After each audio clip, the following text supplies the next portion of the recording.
The Blind Horse Saloon in Greenville announced it was closing last spring, citing liquor license requirements and insurance rates as the key reason.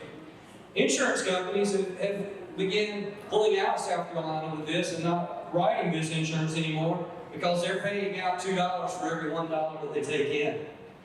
So that's kind of framing the problem just a bit, but I don't want to speak for these guys. So Joe, I'm going to start with you, and I want you to kind of, from your perspective, being an owner of an establishment like this, I mean, I appreciate being able to come in here and have a beer, and I want to be able to do it year after year after year. So talk to us a little bit about the problem from your perspective, and then we're going to jump to you after that, Matt, and kind of circle back to our legislators. Thank you. We're just over a year open. I've been paying attention to the liquor liability issue from when we got our first quote before we opened, and we were doing our due diligence on what our costs were going to be, and we priced out, we were given a quote that our insurance here was going to be $20,000. And I'm like, okay, so it's cost of doing business. By the time we opened and we actually got the coverage, it was $36,000. And I'm like, oh Lord. So come around in April, that was when we went up for renewal. We started with our insurance representative in January, filling out the paperwork to start shopping, because we knew, I didn't realize it was where it is now, but we knew it was going to be tough to try to get things. So April comes when it's time for us to renew. My guy calls me up and he's like, hey, I just want to give you the sticker shock. It's going to happen. Prep yourself. He's like, this is the best quote we've been able to get, and it's going to be $55,000. And so, of course, I took a step back, and I was expecting an increase, but I was expecting maybe 40, 45. So he's like, we've got one more thing to do. We will get that set up. I'll send everything over to you tomorrow to get it signed up on. So tomorrow comes. I don't hear anything. I reach out to him the next day, and he's like, we've hit a snag. The company, which was Berkshire Hathaway, has pulled out of South Carolina. So that quote's off the table. We're trying to find something else. And I'm like, okay. And this was like Thursday. Friday afternoon at 2 o'clock, I get an email from him. He's like, this is the best we can do. I don't know what to tell you. I'm sorry. And it was $160,000. We've had no claims. We've had no incidents. All of our staff is served safe. There's lockdowns on everything. We try to run a very high-level establishment. And so I asked the insurance guy, I was like, we're not going to be able to do that. When's our insurance run out? Tomorrow night. What? It was like you waited till now, and they were shocked, and I get it, but we ran into crisis mode. So we stayed open Saturday, and Sunday we shut down, and we were shut for about 3 days.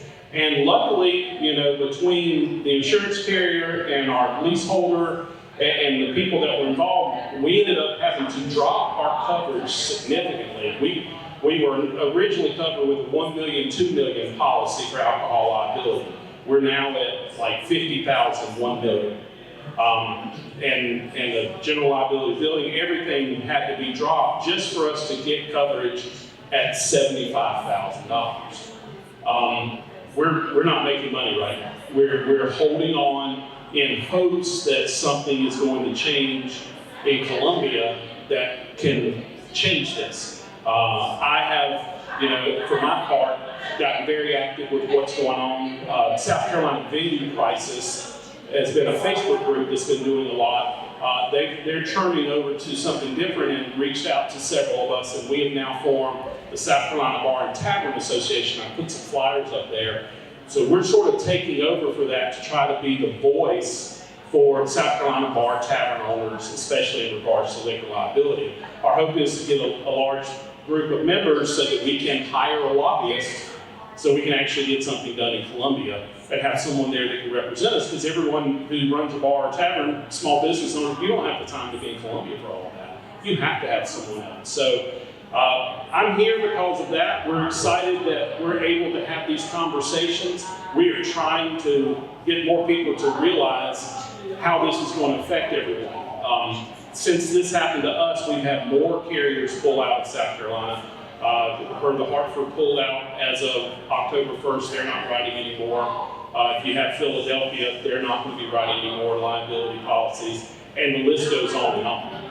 It's a few that are left, and I think we're about to the point where you're going to see establishments not be able to get any sort of insurance at all for any price. So that's my experience so far.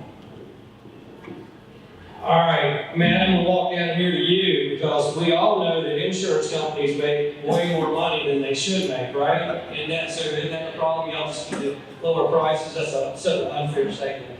This is Matt Burris from People's First Insurance. Great provider here, long time company. I remember as a kid, about 8 years old, running around playing basketball in Hawaii, and I'm proud aware of People's First Insurance at that time. So tell us what changes for your perspective. Yeah, thank you, Dan. I appreciate that.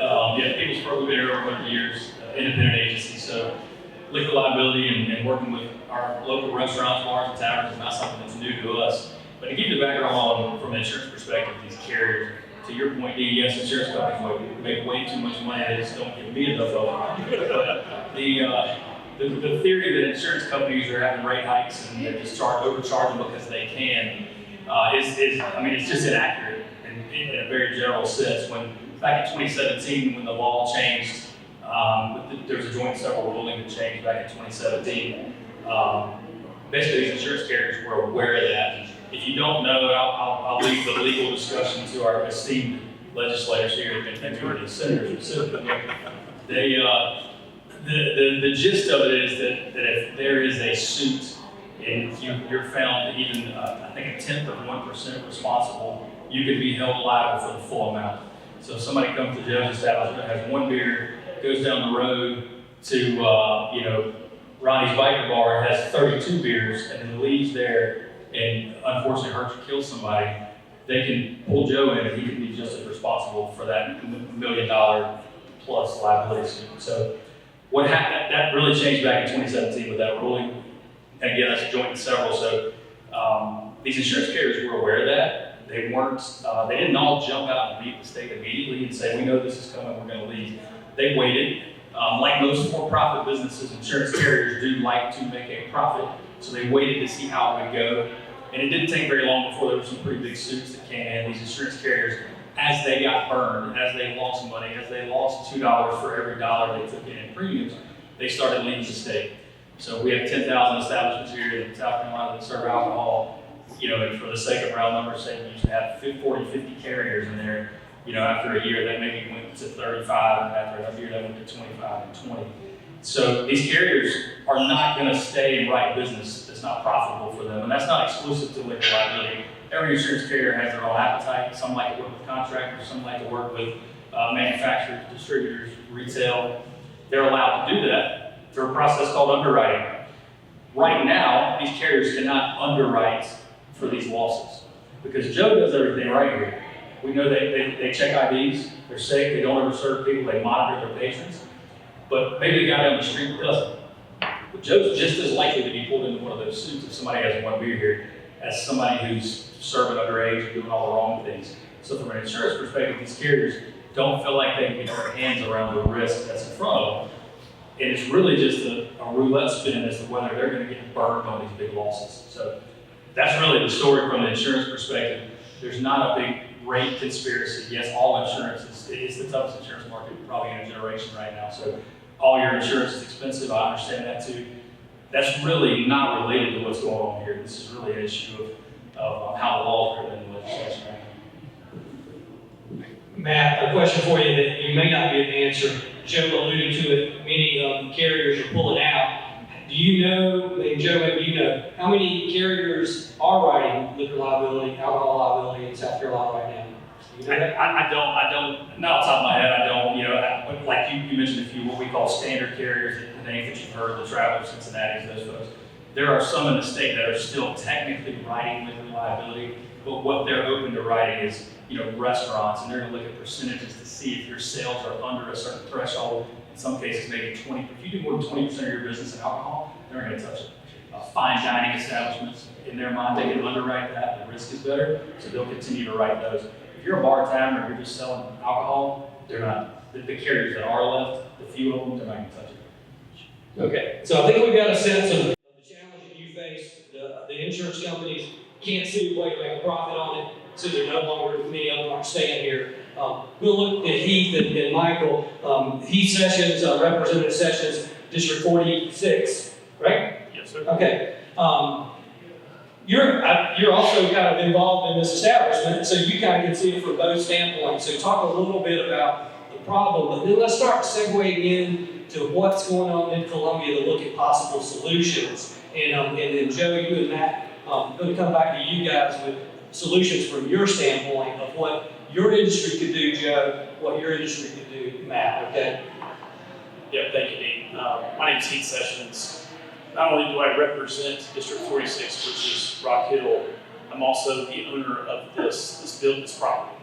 And so I got a firsthand knowledge of this issue, not only down in Columbia as a legislator, but also as a small business owner, small-time real estate developer.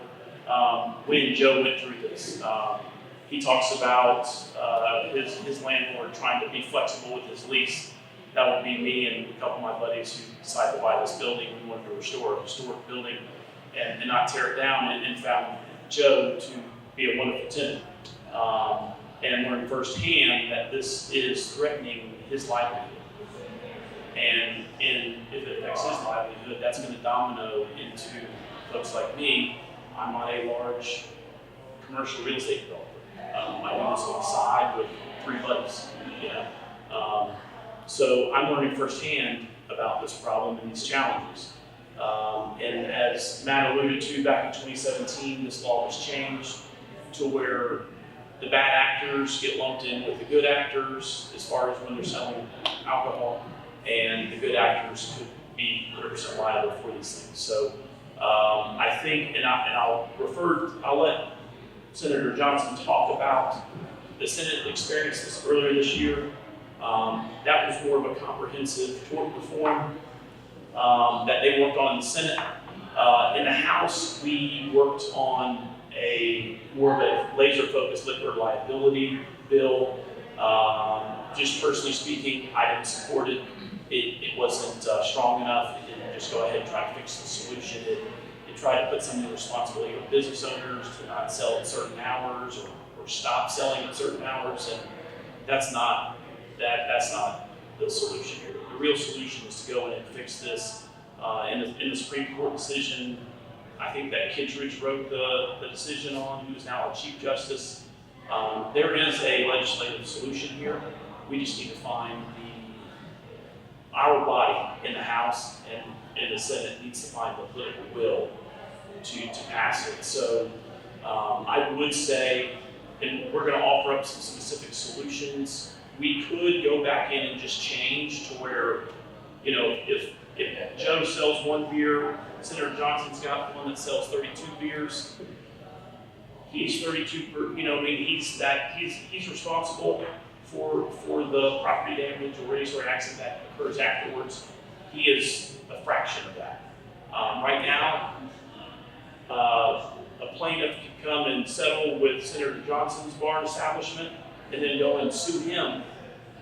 And not only did he max out his insurance policy, he then goes after him, and he only sold him a beer. He's like, I'm not liable for that. So he'll actually go to court, and guess what? He'll lose. And then basically, the plaintiff gets the double dip, the attorney gets those fees, and so on and so forth. And that's where we are. And I'm not gonna boogeyman the insurance or lawyers, but there needs to be some responsible voices in this conversation that says, hey, listen, if you want to act or be a bad actor in this space, you're going to accept the consequences, legal and otherwise, financial as well. And again, just equal portion to that, to whatever they contribute to that problem. So I'm hopeful that we're going to be able to address this issue, because if not, I think more bars and restaurants are going to go out of business. I think we hear about it every day in the news and on social media. It's one a week, it seems like. Yeah, it's turning into that. And so the time to act on this issue is now. We're all up for a general election in November, so I would urge everyone here to contact your local state rep or senator and then get with groups that Joe's a part of, and there's several others in the state, and contact not only your legislator, but every legislator in the state if you have the time and the will to do it. Because they need to know that this is a priority, not only for folks who are personally affected, but also for folks like you. I mean, y'all have a vote, and they need to hear your voice. So.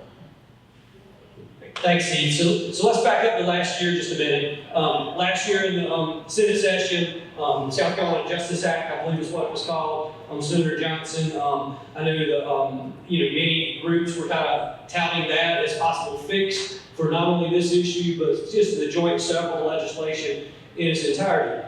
I know from talking to you, and I appreciate this view because I see it all the time.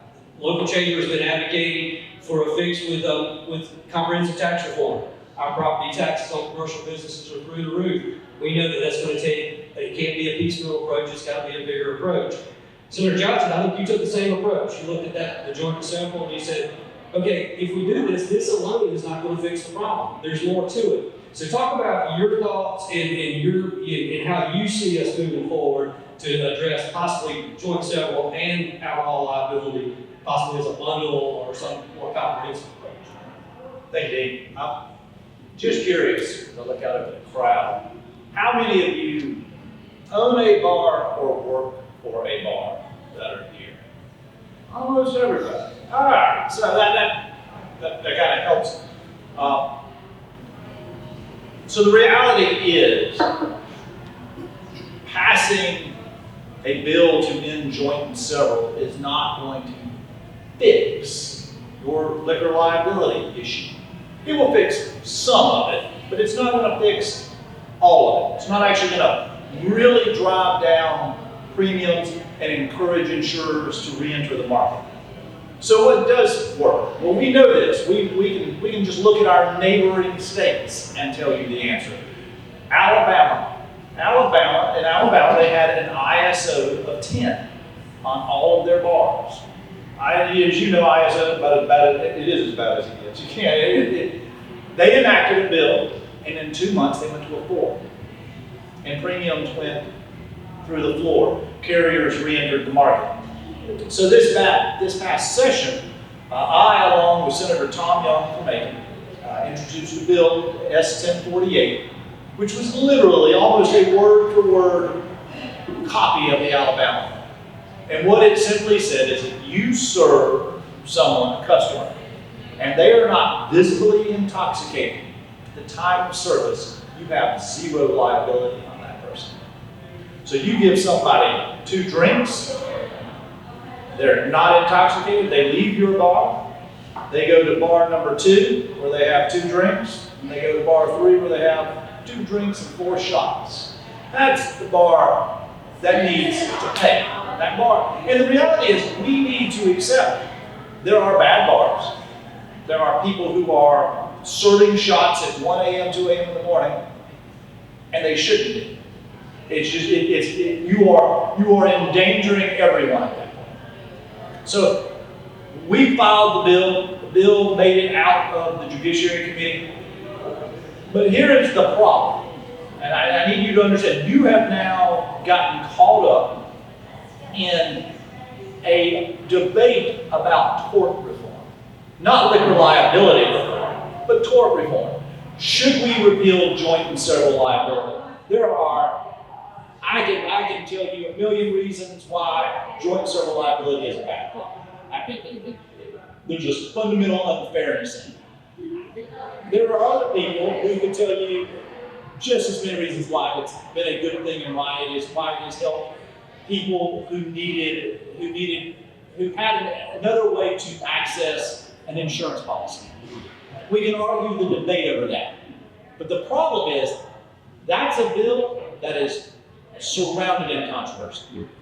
There are people encamped on each side of that bill who are not going to move 1 inch. There are those who want joint and several done away with. There are those who are not going to give an inch on joint and several. Not 1 inch, and they'll fight it. They'll filibuster it. They'll hold it up. What we found is that the joint and several people don't like to talk about joint and several. They like to talk about liquor liability. Well, once your cause became locked in step with a bill that wouldn't actually fix your problem, in my opinion at least, it was going nowhere. And it died. It died on the floor of the Senate. It would have died in the House. I don't think it would have even made it out of the Judiciary Committee in the House. I don't think it would have ever gotten here. What we need to ask and what we need to demand is that a standalone liquor liability bill be moved forward. Allow us to move forward a liquor liability bill. I can tell you politically, your going out of business is being used as a way to pass a larger bill that cannot pass on its own, in my opinion. Again, we can argue the merits of joint and several, but I'm telling you, we can pass liquor liability. I don't know a single senator who would not have passed S 1048 had we gotten it on the floor and been allowed to vote on it. It would have passed. I think it would have passed the House. The House passed another weird bill. We had a lot of little provisions in. But this bill, we know it works. We know it will bring your premiums down. We know it will fix your problem. We can argue over the trucker's problem or the manufacturer's problems, but your problem is here that you're going out of business today. Truckers aren't going out of business today. Manufacturers aren't shutting down. People who say, oh, well, South Carolina, this is the phrase I love to use is a tort hellhole. That's kind of the phrase they use. No, business in South Carolina is booming. People are moving here, business is moving here. This is an attractive state to own a business, work, and live. We have to fix liquor liability. And I think we should take a long, hard look and try to fix joint several. I was working in a small working group, 2 senators, and the insurance industry, and I thought we had a deal. We shook hands, stood up from the table, had a deal. That deal got changed in the 3 hours between that meeting and the time we were on the floor, and the bills died. Because we had combined joint and several and my liquor liability bill all into one bill. Because again, even any lawyer who's being honest with you will tell you that joint and several is not going to fix your problem. Your problem is very, very specific. Was that person drunk when he was in my bar? And did I serve him to the point that he became drunk? And so we have to acknowledge that. So do I think liquor liability is going to be at the forefront of the legislature? Yes. I think energy policy will be probably the number 1 bill we go after in the next session. I think some sort of, I'm going to phrase it, tort reform bill is next. I think it's right after that. I think it's like 1B. But what that's going to look like is going to be up to you. It's not, because I can tell you, if you just say, well, we're going to stay the status quo, and we want it all, then you may get nothing. But if we want to fix liquor liability, we can do it. We know Alabama did it. Other states have done it. Florida's done it. We can do it. All we have to do is pass 1048, or it won't be called 1048 next year. Who knows what the bill will be called then? Some number, probably in the 400s. But we have to get serious about this. I think that's the first step to fixing your problem is acknowledging you have a problem. Our problem is that we have tied 2 things together, and one of them is so controversial, I'm not sure we can fix that. But I can tell you, I haven't talked. I'm going to say this, and he can. You know legislators who are okay with bars going out of business. I know these legislators. They are fundamentally opposed to alcohol. They don't care. You go out of business. They don't care how many people are. They don't care. They're fine with that. And we've talked about it internally. There's a fine line because there's a group of people who they're not interested in fixing. If you're paying more premiums, that's on you. Quit serving alcohol. So I wonder, this is a double-edged sword. You have a group who wants to fix the problem, you want a group who wants to fix a larger problem, and you have a group who, and they're not a lot, there are some, they just don't find that there's a problem. So I think we have to come at this from a rational standpoint, and the fact that we're getting organized is huge. I encourage you, get organized, get involved, I hate to say send a lobbyist, but have somebody who speaks for you in Columbia. That matters. But I will tell you this, I don't know a single senator who hasn't had a restaurant or bar close in their district. That matters. And I think we're going to respond to this. I think we're going to pass something. The question is, if joint several fails, will we have the courage just to pass liquor liability? And I can't tell you the answer to that question as I sit here right now. Senator, thank you. And thank you for trying to compromise and fix instead of just going along with what may feel good or sound good. Joe, can I come back to you, and from your perspective, what could these guys working in the industry do to help move this forward, other than just screaming loud and being scared? Well, I think Senator Johnson hit on it. We've got to become organized. We've got to answer with one voice. There's not been a bar tavern association. There's a restaurant hospitality sector, but they're not necessarily focused on. In fact, there's, I think, in Myrtle Beach this week meeting, and I know that we're being discussed, but this is not hitting the restaurants yet, and I emphasize yet, like it is us. They're seeing some increases, but as long as there's food going, they're able to mitigate that. In our situation here, we have a food truck and we have a relationship with the Roco across the way, and we have people eating in here all the time, but we're not serving it, so we can't count it. We have a lot of safeguards in place, and every bar and tavern owner that I have met, we take what we do very seriously. I know all of our people are serve safe trained. We're IDing everybody that walks in the door. You have to take those precautions and to make sure that people are staying safe. We want people to have a good time, but not too good of a time. And we do have some bad actors out there that allow some things that shouldn't happen. Unfortunately, that's what the problem is we're being lumped in. Everyone's being lumped in together. We're all paying the price for that. We started the South Carolina Bar and Tavern Association. We're trying to get the word out. Trying to get bar and tavern people to respond is like herding cats right now, no offense. It's its own thing, and a lot of its people are just so busy, and it's just one more thing. And a lot of people haven't hit it yet.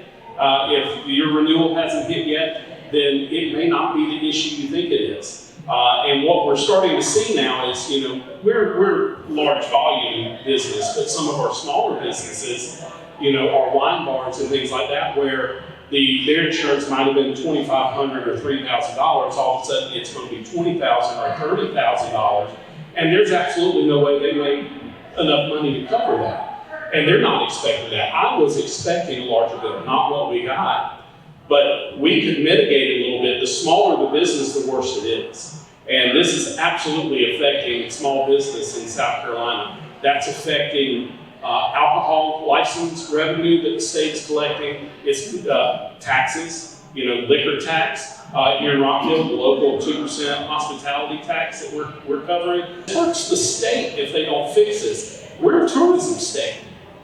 People are coming here, the coast. People are coming to South Carolina. Obviously, we have people moving here. It is a great place to do business. If we don't have establishments like this and other bars and taverns and restaurants that are operating, it's going to hurt our state. So from our standpoint, I think we have to become organized. We have to be able to speak with a unified voice. And once we get moving forward with the new legislative cycle, and we have a bill we can get behind, then we're going to need to smack it. My previous experience in this was I was a high school band director before this, believe it or not. And I actually had the opportunity to help champion the bill a few years ago. I was put in charge of getting marching band and PE credit for the state of South Carolina, which seems very interesting. It was super huge for us. We had a huge grassroots campaign. We jumped on all the parents. We were doing all the stuff. We had people show up, and we got the thing done. But it's because we had the grassroots effort, and we had people speaking. They were emailing, and they were calling the representatives going, we need you to do this. They won't listen, but if nobody's calling or talking, it's you know, they'll do what they've always done. And again, nothing against the gentleman sitting up here, but we all know how politics works.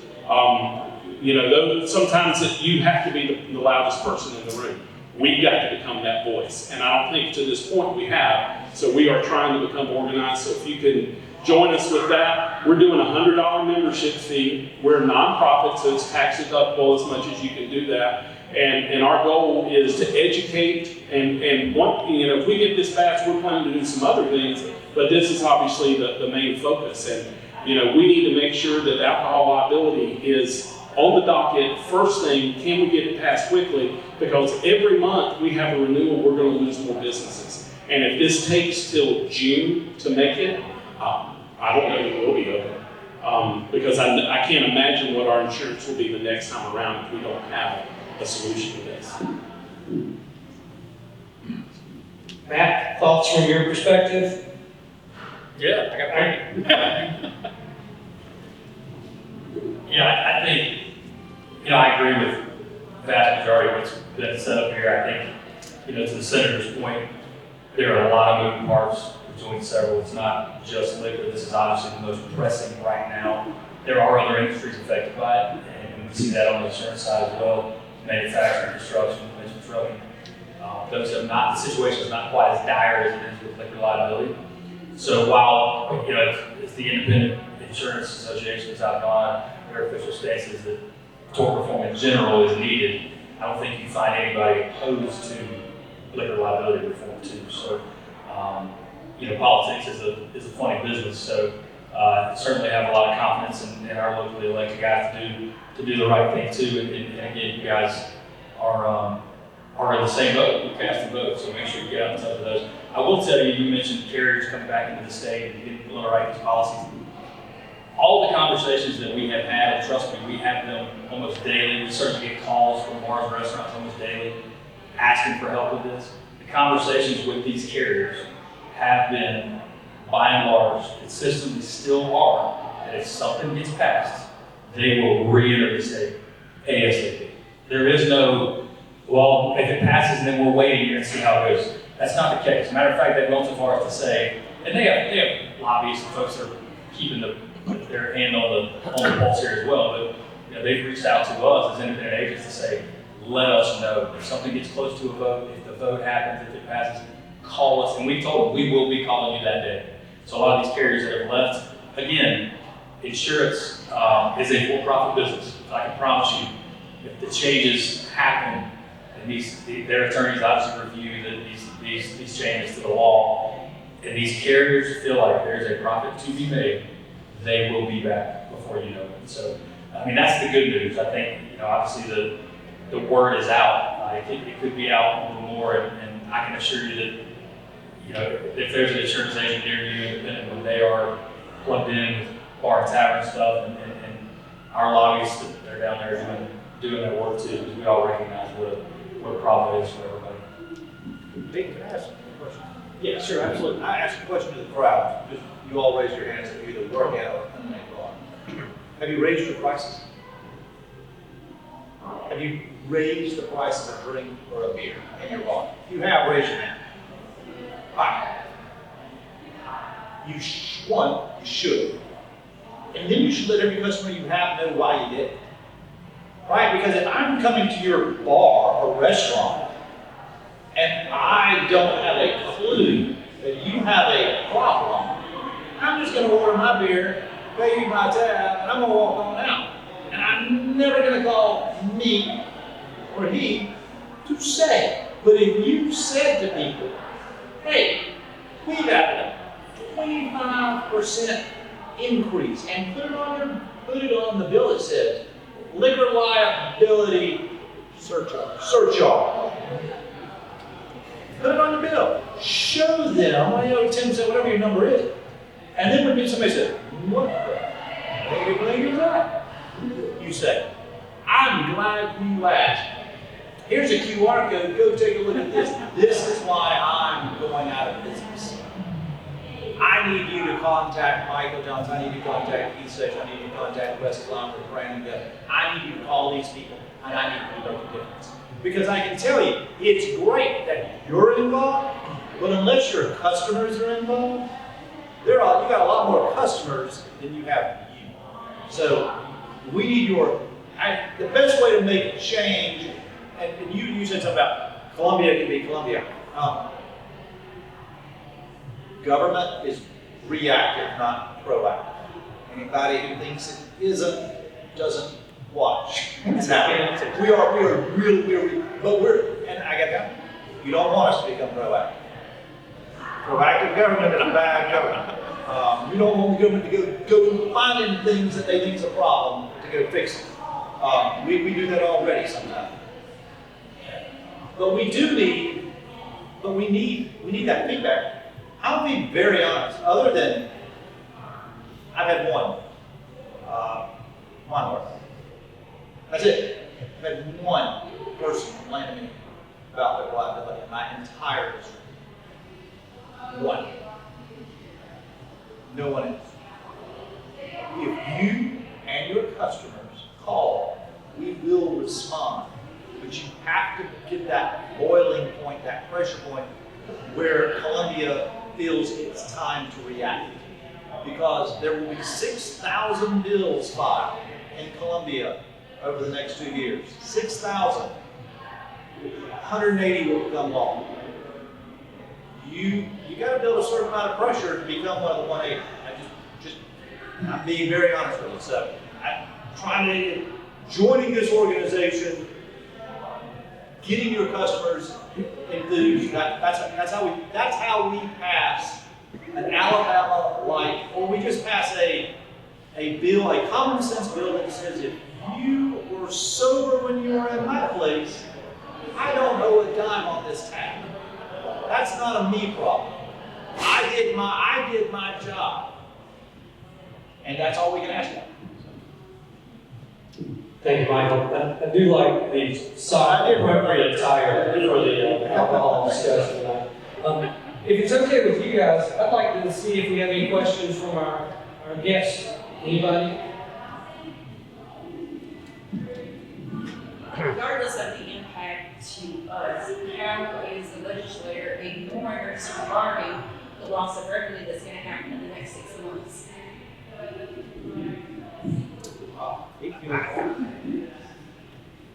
When you say loss of revenue, Use tax, I mean, me being I'm in construction, so I have a day job, I'm busy. I also do real estate development, so I don't keep tabs on DOR receipts every quarter and those types of things. So I don't know. That's really not my priority either. I don't think it's the government's role to. But on a local level, I would think you might be able to see some coalescence around that issue. But as Senator Johnson said, you want to be a fast follower in government. Alabama has already passed a common sense law that, and I'll tell you a little joke, I literally copied and pasted that Alabama law, sent it to Senator Johnson. I said, hey, you want to run a parallel bill in the Senate? I'll run it in the House this year. And it was literally the same bill he filed last year. So I'm committed to doing that again. I know the Senate is going to take up a universal tort reform. That's probably going to have to play out first before we take up any alternative paths. But I'm hopeful that we can at least, if we cannot achieve some compromise on tort reform, we can at least find an alternative path, as Senator Johnson said, and get an Alabama-like bill passed to where it's proven it'll reduce premiums and give relief to our small business owners like Joe to where they can stay in business. I can actually. So, how can we ignore the loss of revenue? South Carolina's going to run $1 billion surplus this year. We don't notice. That's terrible. I mean, we don't notice it. When you're bringing in billions, you don't notice the loss of $1 billion. I hate to say that, but it's just, also, liquor liability, liquor permits through the Department of Revenue are up. So for every bar that goes under, there's another guy willing to trot out and redo that mousetrap. I mean, so we're watching it, because I called the other day and I said, hey, are liquor licenses down in South Carolina? No, they're up. They're up year over year. So do we have a crisis? Yes. Is it at a level where we're the money part? No. Now it may be, Keith may be right, maybe at a local, municipal, county level, they notice that difference. But it's just so much that we, unfortunately, we're not seeing it. I think what plays better than you're losing revenue is I laid off 7 waitresses. I laid off 4 bartenders. They're now on unemployment. I closed my shop. That does play, because I want everybody in my district to have a job. I want everybody to have the opportunity to find a job. I don't get involved. I don't worry as much about tax revenue. Unfortunately, we're overtaxing you already, so the fact that your taxes are coming in doesn't. Yeah, I hate to say it, it's not registering on that radar screen. Other questions? Okay. I have a follow-up question with what you just said about the liquor licenses going up. Like, my establishment applied for a liquor license, paid the fee and everything like that, but the insurance was the last step that we never could get through. So right now we don't have Bureau line at the place at my back cafe. And I would like to, because I think that would really help our weekend sales. But is there any way to see, like, yes, maybe it's up, but how many have actually followed through and been able to sell?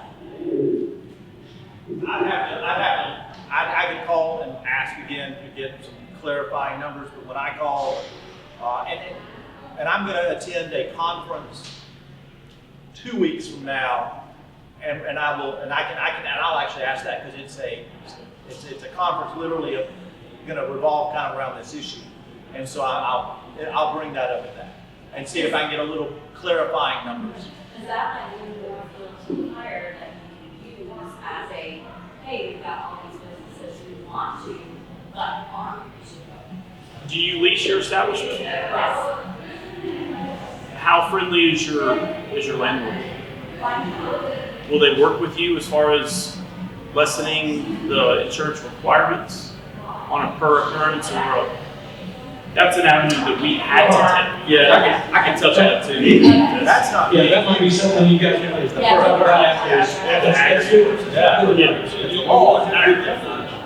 All right, got another question. We're using the years per occurrence. They're in hot debate over here among themselves. No, actually, we had the same question. That's what I was wanting to say. I know of 3 other establishments in York County that have applied and paid, but they're still struggling to get insurance. And so that was part of what she's already taken that over. But what also struck me is that we have all of these growth and development in York County. We're supposed to be eat, work, play. You can eat, you can kind of play, you can kind of not. Like, that does play into, like, what additional measurements, like you stated, unemployment. Like, okay, so if we're struggling and we need to show that, we need to lay off, we have to lay off this person, that person, what other measurements do you need as a measurement to determine, I guess you could say, like, the need?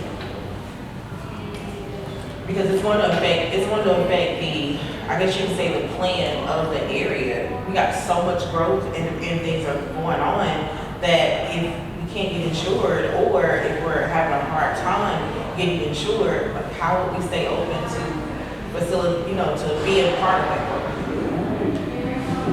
Michael, could I maybe make a suggestion to them? And you were alluding to it earlier. All right, so Michael said he'd only heard from one entity up until now, right? Yeah. How many people right here would like to complain to the center? You got to just raise your hand. Okay, so we've got 6 more, so you got 6 plus 1. Now, I think what the senator would say is, go get 6 of your friends to let him know. Because it's going to take that sort of, because if we have 6 here and 6 more do it, or 10 more do it, then he's had 60 phone calls. When he's standing on the Senate floor, and I've been down there watching him at work, if he says, I had one person call me, the rest of the senators are chuckling and then they're going back and talking about whatever they're going to talk about, because they don't really pay much attention to each other when they're talking.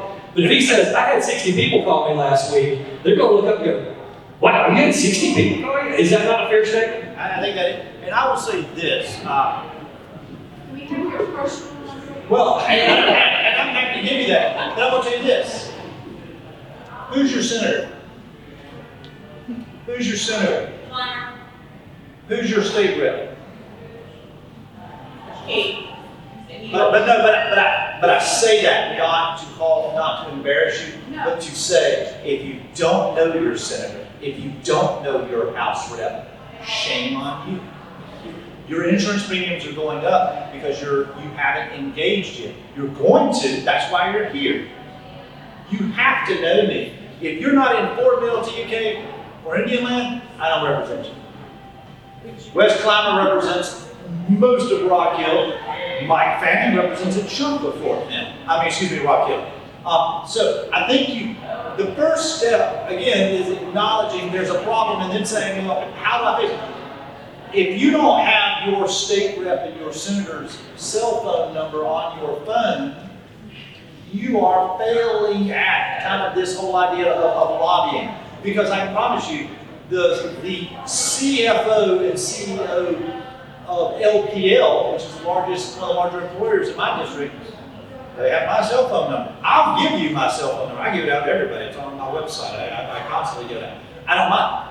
But they have it on their phones and they text me when they want my help on something. Right? They call me. They'll say, "Hey, we'd like you to come over." I loved it. That's why I asked the question. Do you know who these people are? And if you don't, that's the first step. You're right. If that's right, and then getting 60, 80, 100 people to call, 100 original emails, not a copy and paste email, 100 original emails telling me why this is a problem, makes me go, what just happened? 100, dear Senator Johnson, liquor liability, they're all the same, making me go, read one and then I go, thank you, and we count the rest. It's the personal contact number. It's just like in your own bar, right? Your bartender's nice to somebody, they're friendly. That person's coming back. That's a repeat customer for life. You want to create a relationship while I'm in the legislature for that brief period of time, and with my predecessor. That creates that relationship so that you don't get blindsided again by this. And Dean, we haven't talked about this. Why are we here? We need to have an honest discussion on how we got here. We got here because the Supreme Court made a terrible, terrible decision in 2017. It is wrong. Judge John Kittredge is one of the smartest people I've ever met in my entire life. He was wrong. That is a poor decision. 2, we lead the nation in DUI deaths. Let that sink in as you own a bar and you serve alcohol. We lead the nation in DUI deaths. We have to strengthen our DUI laws. People need to demand it. People in South Carolina deserve better. And then 3rd, we picked an arbitrary number of $1 million. And it's not $1 million in the occurrence, it's $1 million in the aggregate. I'm gonna let the insurance guy try to explain that. But that is huge to your establishment. You should not have $1 million coverage. If you do, you are You need to have a flexible landlord who gives you some flexibility. You have to have the million in the aggregate. So, all right, insurance guy, tell us why. 30 seconds to So wrap it up, insurance guy. So when you, this is a provision that really was not known until it was clarified probably a year ago. Most of these policies are written liquor liability 1 million, 2 million, meaning 1 million for each occurrence, 2 million total and aggregate for the year. So you could have 2 claims that pay out the full amount every year. The law is not written that way. The law is written that you have to have 1 million in the aggregate, so 1 million total for all incidences in the entire year. There is no, you could go all the way down to 50,000, 100,000, 75,000 per occurrence, that number in the front. That will help your premiums to an extent. Talk to your insurance carrier about it. It will not make a difference from what we have seen if you are denied coverage currently and you go to them and ask about doing that. But we have seen some of these big increases come down a little bit with that. So if that helps, I'm happy to stick around and talk about that. That answers your question. Thank you, Matt. Joe, thank you. Representative Sessions, Senator Johnson. Thank you, Representative Guffey, for coming in and sitting in. Guys, you being here doing this and having this conversation shows that you care, and I'm sure they appreciate it.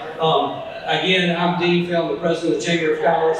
If you don't know who your senator or representative is and you're trying to figure out how to find that out, I've got some business cards up here. Grab one, shoot me an email, and I'll tell who you are, okay? Who you belong to, okay? All right, y'all have a good night.